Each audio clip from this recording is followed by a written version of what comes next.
I've been dating James for just over a year. We have a really good relationship and we are good with communicating any issues that we have come to. I am very much in love with him and we are happy. Now, maybe he is very comfortable with me now, which I know is a good thing, but I'm very frustrated and I don't know if it's just me. This is the only issue I have with him. He's just constantly farting and burping and it's starting to really gross me out.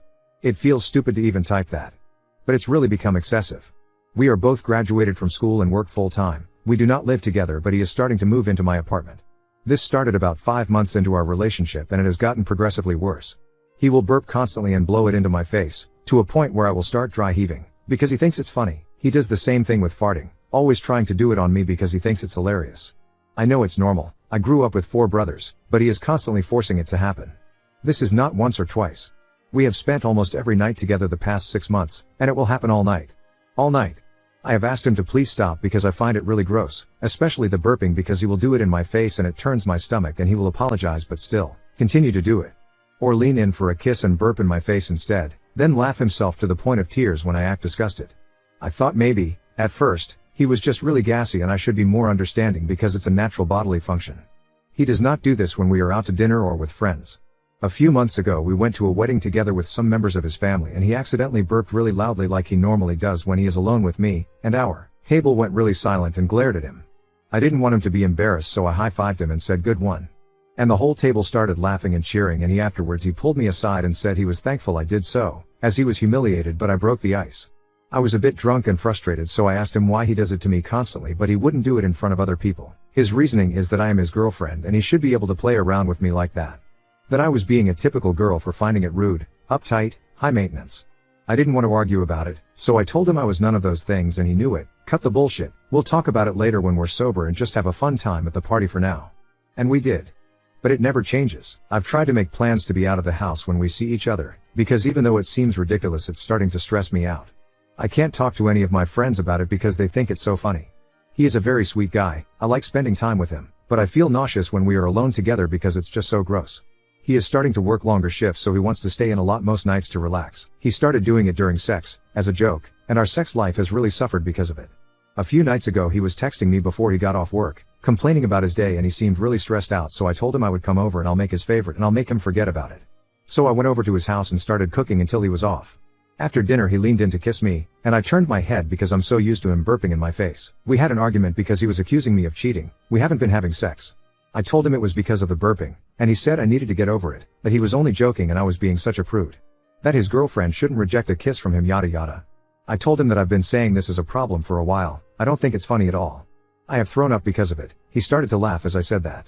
And I just kinda lost it. I don't really yell at people, I am a calm and collected person, so I scared him a bit. I told him it was disgusting and I am getting to the point where I'm no longer attracted to him, that I've been trying so hard to be understanding but it's a two-way street. It wasn't to me about something being gross or funny anymore, it was about respect. He kind of got defensive, trying to throw in how I was overreacting, being ridiculous, but I shut it down and he apologized because he apparently didn't know I felt so strongly about it. He would try not to do it anymore, at all. I don't care that it happens. I only care that he forces it. Etc. Now, having talked it out, for the next couple of hours he actually didn't try to burp in my face or fart on me. I was so happy I could enjoy cuddling my boyfriend without trying not to vomit. So I started unzipping his pants, to make him forget about his bad day. You already know where this is going. It's humiliating but I'm going to type it out anyway. As I was trying to blow him he pushed my head down so I couldn't get away and tensed up and started farting loudly, while laughing. I was so frustrated I started crying immediately. I think he realized he did something wrong because he let go of my head and tried to hold me and he kept saying I'm sorry, I thought you meant to do it less. I thought it was going to be funny, to break the tension from before, but I got up and left his apartment. That was 2 days ago. He has tried calling me, texting me constantly. I have not responded. His messages range from being very apologetic to very angry, back and forth. I don't know what to do and I feel like this relationship is over but I still love him. I feel also, really gross and violated in a way. Our mutual friends have been texting me as well asking if everything is okay, and I've tried explaining the situation to my best friend but he found it hilarious. So I'm afraid to explain it to anyone else. This is just so stupid. I literally feel like I'm crazy. Maybe I am uptight etc. I also have a lot of his stuff over here that belongs to him and I'm worried he will come back to get it and I'll have to face him. What should I do? Am I just overreacting? Update 1. Last night I was pretty miserable and just felt confused and sick about the whole thing. It really helped me deal with what I was feeling and rationalize, reading what everyone had written. I just want to clear a few things up before I get into how this is climaxed for me. My boyfriend did not start out doing this constantly. I remember the first time he did it I was confused and told him right away I did not like it calmly, and he seemed to understand. I have never laughed when he did it purposely. I know the difference between an accident and what he does. A lot of the replies helped me examine my relationship as a whole. We have had other problems that seem to fit the same pattern. He had the same behavior with driving very fast for fun, and he had the same issue with playfully pinching and tickling, but he was doing it so hard it would leave bruises. I always expressed that I did not like this, but he was insistent that I was overreacting.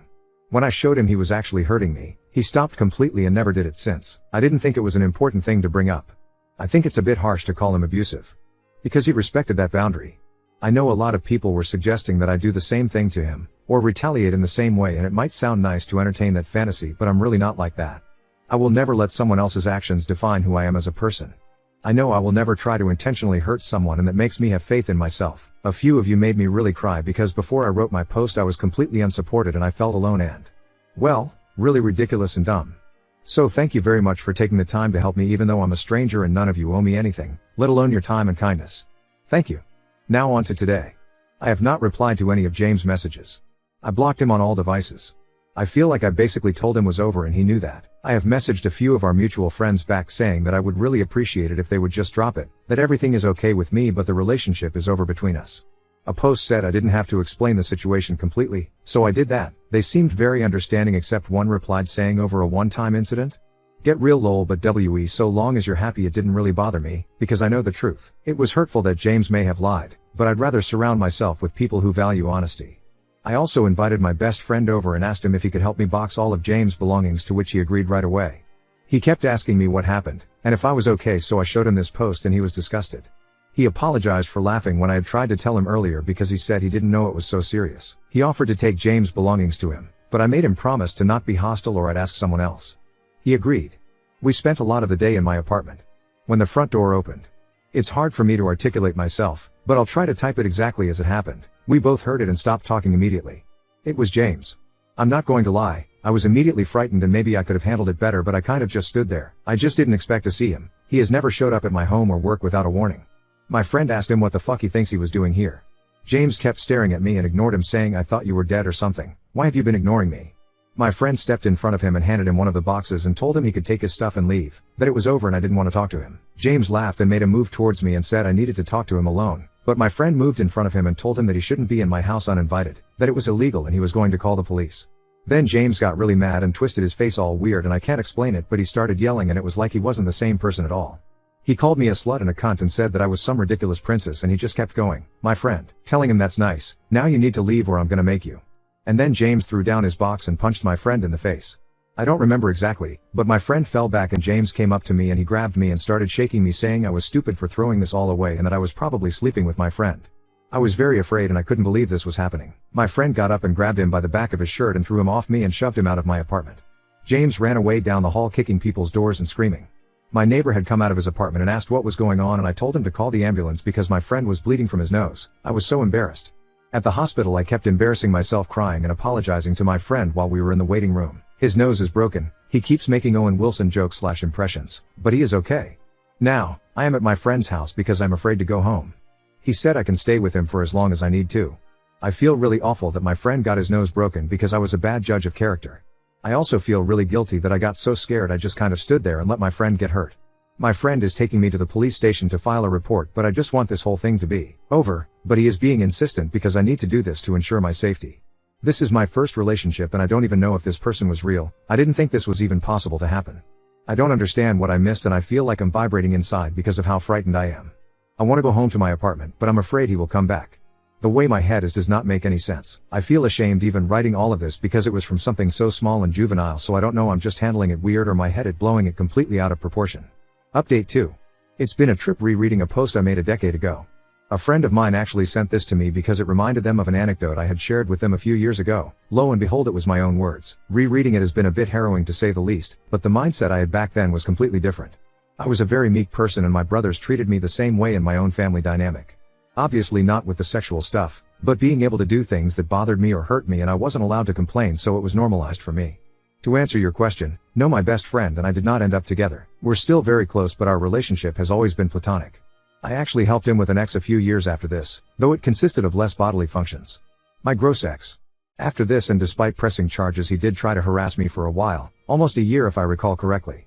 I think he just liked the feeling of making me miserable and couldn't let go or comprehend how I was so thoroughly under his finger, but ended up pushing back, so it was hard for him to relinquish that. Not of me as a person, but of that feeling of control. But for the first time in my life, instead of shutting down, I was actually angry, mostly on behalf of my best friend for being hurt. I knew my friend did not deserve to be attacked like that. I did end up focusing on myself, and I went to therapy, for both the relationship and other factors, family, etc., so I could be a healthier person, as I said in my last comment on that post. I didn't date anyone for a while after, and focused mostly on building friendships and self-reflection. There were a lot of red flags I missed besides the other ones I mentioned in this post, like how he aggressively pursued me, sexual things despite my inexperience, etc., but hindsight is indeed 2020. Now on to second story. Clashed with my husband over my parents including his daughter in their estate plan, arguing she is already financially well covered. I, 35F, have 2 kids, 17 male and female twins, and 1 stepdaughter, 18, who I met when she was 11. The other day, I was at my parents' house going over some estate planning as I am the executor. While reviewing, I saw my folks had split their assets to be half for my 2 siblings and I and the other half for their grandkids, all to be distributed evenly. My stepdaughter was included. When I asked them about this, they said they wanted to be fair. Their estate isn't super large, but the sum would be substantial, think new car. I told my parents that while generous of them, I didn't think it would be necessary and would be better to split between their 5 grandkids. When we got home, my husband said he overheard what I said and that I was being an off for alienating his daughter. I told him my reasoning was because she is the only child/grandchild/niece on both her parents' sides and that she would be set. Her grandparents own multiple properties, her uncles are fairly well off and live in a call area, and well, she's the only kid and it's not looking like, at least in his side, that she'll have any cousins. Plus, their collective net worth is substantially more than my side. I also asked him if his parents included my kids in their estate, but he refused to answer. Still, he said I was being an and accused me of not caring about her future. I think I was doing the right thing by looking out for my kids and their cousins. Ida? Edit. I was told to include this in the post. 1. I didn't argue with or pressure my parents to make a change. I simply mentioned that I don't feel it was necessary for her to receive a monetary amount. 2. My mom plans on giving her a set of family heirloom jewelry that is her birthstone. I think this is quite thoughtful. I'm not a big jewelry person and she has other sets for the other girls in the family, so I feel this is okay. 3. My parents have seen her about 3-5x a year since I met her. 4. My nephews and my kids do not have active relationships with their biological father sides. My niece is a new mom and works at a restaurant. I feel that financial inheritance would be more impactful for them even as such a small amount. 5. I know my SD is set to inherit at least 2 houses in a major city with call. I found this out a while back after my husband asked me to help him organize his office. I had to read through papers to know how to file them accordingly. The paper was a certified copy and was drafted soon after we married. My kids were not included. I am not sure if it has been updated. I did not ask him about it at the time because I did not have an issue with it. 6. There is distance in the relationship, but I don't feel it's my fault.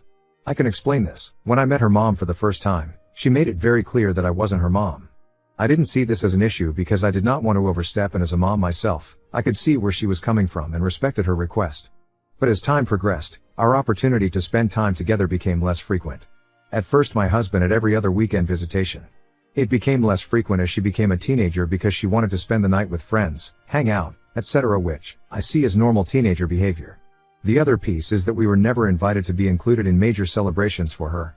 We usually celebrated birthdays with her a week after because we weren't invited. My husband was just not us. She's also never spent Thanksgiving or Christmas with us because her mom wanted those days. Again, which I saw as fine because that's her only child. My husband would spend holidays with her at her mom's house, which I encouraged because I knew the importance of father/daughter connections. We also were not invited to her HS graduation. I think she's a beautiful and brilliant young woman and care for her tremendously. But it's challenging to develop deep, meaningful relationships with people you have little contact with. 7. For people putting me in the category of the evil stepmother, saying that I see her as other, don't think that I haven't been trying since the beginning. I include her in every way I can in the times that she is with us by doing things like teaching her my family recipes, taking her shopping for clothes so that she doesn't have to bring things back and forth, and attending every school athletic event that I could. I have tried to include her in family vacation planning, but was told by her mother that unless the vacation occurred on a weekend we're scheduled to have with her, then she would not allow us to have the time. This limited our options to local weekend trips, but even then, her mom comes up with some reason she can't join, including surprise trips to another state. I even suggested a family cruise in lieu of a honeymoon to celebrate our new family, but was blocked by her mom. My husband is allowed to take her on extended vacations as long as it's just the 2 of them. I have tried to be flexible in accommodations around holidays by postponing things like Christmas morning so that she can be included. This created frustration in my kids because they felt like they shouldn't have to put their lives aside to accommodate for her. One year when the holiday occurred on one of our planned weekends, I came up with the suggestion of celebrating Christmas on Christmas Eve so we could do the full family thing. My kids weren't thrilled, but they understood. In the end, we didn't end up spending any time with her as her mom told us that she planned on having a dinner party on Christmas Eve and needed my stepdaughter to help her prepare. When the time came for college applications, I was ecstatic to be asked by my stepdaughter to help her with the applications, but soon after was told that her mom hired a professional to help her get into her top choice schools and I was no longer needed. I have tried to have a bond with her with the little time that I have. I have consistently brought up to my husband that I feel like we needed more time with her to help build our relationship at the very least by him maintaining his every other weekend schedule. He has told me that ultimately her mom is her mom and she determines her schedule and how she spends her time. He has also expressed that he fears that if he undermines her mom, then he might lose the time and relationship that he does have with her, and I do not want to be the reason for any sort of break in their relationship. His time/relationship with her hasn't changed, so maybe he doesn't see the need for me/my kids to be involved. But if he doesn't advocate for us, then what am I supposed to do? Update 1. I haven't had the opportunity to have a discussion with my husband about all of this, as I was waiting to speak with my therapist to get advice on the best way to approach the conversation. However, I did receive a phone call this morning from my father-in-law, who I see as an absolute angel of a man. Apparently, my husband told his mom about our argument and my mother-in-law went off, and this is how my father-in-law found out about it. Phil asked me what my side of the story was and I very emotionally told him everything as I listed in the op. I told him it was not my intention to alienate SD in any way and that this whole thing has created a nightmare. After deep breath and slight pause, my Phil said that I did the right thing. A few years ago, my Phil suffered a series of strokes.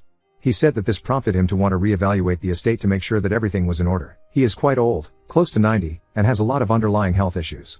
He and my mill share all of their assets and she is also his POA in case anything happens, and because they have a family trust, he wanted to include her and his sons in the discussion. He told me that he brought up that he wanted to include my children in the family trust. He told me he proposed to allow for 10% of the trust's liquid assets to be split between my two kids to help get a start on life. He then said that my mill pushed back very hard, saying that because my children were not biologically related to their family and they should not be considered. When he asked my husband his thoughts on it, Phil said my husband's response was that it was best to keep it in the family but that he would consider including us in his portion upon his passing if he and I were still together. Phil said this was a surprise because at that point we were still basically newlyweds and was surprised a new husband would even think that way. My mill's response to that was unhappy, saying again we weren't blood and that this was a family issue. Because of the stress caused by the situation, and because of the recent strokes, Phil did not want to press things further. Phil said afterwards, he pulled my husband aside to find out more about what he had meant and to be assured that my kids would be included, and was basically told by my husband that he would do what was best for his family, and the conversation was dropped. Now, Phil said that he didn't push further at this point because he was getting tired from the conversation. But in light of what's happening and how my mill and husband are responding behind closed doors, he felt it was necessary to let me know. He said that SD is set to be more than okay when it comes time, and that my husband is asked to tap into funds to pay for her college so she would not need to take out any loans, which he agreed to. He said he asked my husband if he would do the same for my kids, and that my husband's response was that he would ask when the time came, as my kids did not yet know what was going to happen regarding college admissions. Phil asked me if my husband and I had this conversation. I told him that my husband and I discussions about my kids' school was that they would need to take out loans, finish college, and then we would help pay off half of the loans together once they graduated. My husband has never suggested that anything for my kids' college would be paid for through his family trust. My Phil was very apologetic, saying he should have pushed further as he loves us greatly and feels like he did not do enough.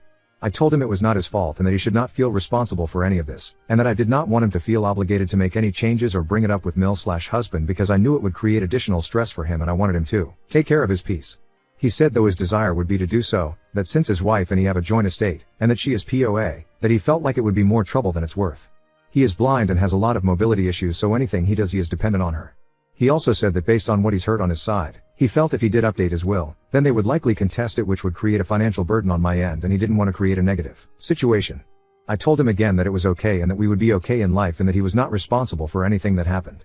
I told him that my intention wasn't to be added to the trust, just to make a point to my husband, to which he said he understood and agreed. He apologized again, we told each other how much we loved one another, and he ended the call saying he considered me a person of integrity, which is a rare gem. Now that I have this information, I feel like this whole situation brought to light a lot of things I hadn't considered regarding my marriage. Also, writing out everything regarding how my husband navigated his relationship with his daughter/ex-wife really put things into perspective that makes me feel like we were never a priority for him. I'm not sure where to go from here. I plan to bring this all up with my therapist and talk it out to figure out what I should do, but I no longer feel like the off or advocating for my biological family because my husband and his side have been advocating for theirs, Phil excluded.